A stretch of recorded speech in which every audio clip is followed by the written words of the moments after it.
Hi, this is Heng Liang. Today I want to talk about the illusion of if you're really good. So a lot of times that when we are treated unfairly or when we run into something that make us really upset, there are times people who will try to encourage us to improve, and they will say, if you're really good, then that would not have happened to you. I mean, this thinking seems to be a very positive thinking, trying to push you into working hard and try hard. But when you actually think about it, yes, it's a good sentence for one to tell themselves and try to encourage oneself to work hard and to try hard.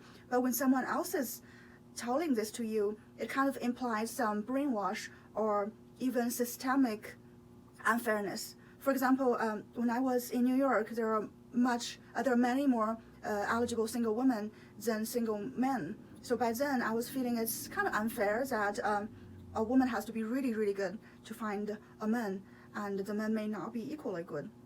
Then someone was saying, if you're really good, like blah blah, she can still find a guy.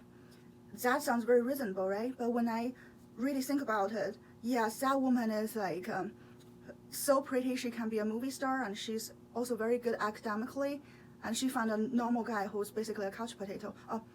No offense for couch potatoes. I mean, I am couch potato anyways. So what I'm saying is the woman is basically a 7 in my system, and the man is like 4 or 5, very ordinary guy. So yes, if you're really good, you can still do something. That doesn't mean that there's no unfairness in that system. So my name is Heng, so Heng also means balance and measurement. So in my mind, it's unfair. So I left New York and moved to other states. So I kind of like America because you have the freedom to go places you want, and it's relatively fair. But there's still some unfairness in the system that people need to fix. Not the dating system, because in dating system you can always move, right? So I have no problem with that. I was just using dating in New York as an example.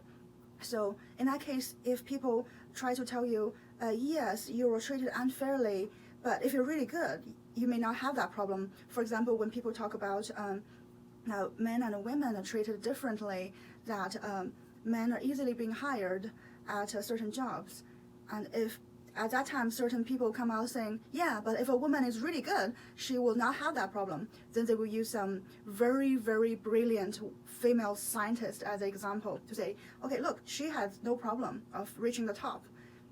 Yes, that sounds kind of reasonable, but when you think about it, a woman has to be the top of the business, super brilliant, to get into a position probably a guy can get without being that good. So that's unfair. We cannot cover the unfairness by just saying if you're really good.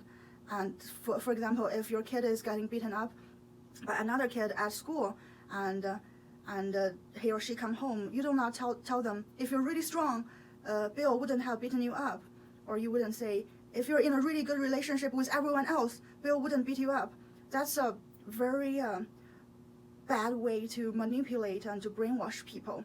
So be careful when you're using the sentence, if you're really good, because if the unfairness is already there, it's the system that need to be changed rather than the individual. And it's like, if I want to be a couch potato, can I be treated the same as other couch potatoes? Or I do not have the right. Like I have to be really, really good to be treated the same way as normal couch potatoes, That's the argument I'm going to make today. You have a good day. Bye.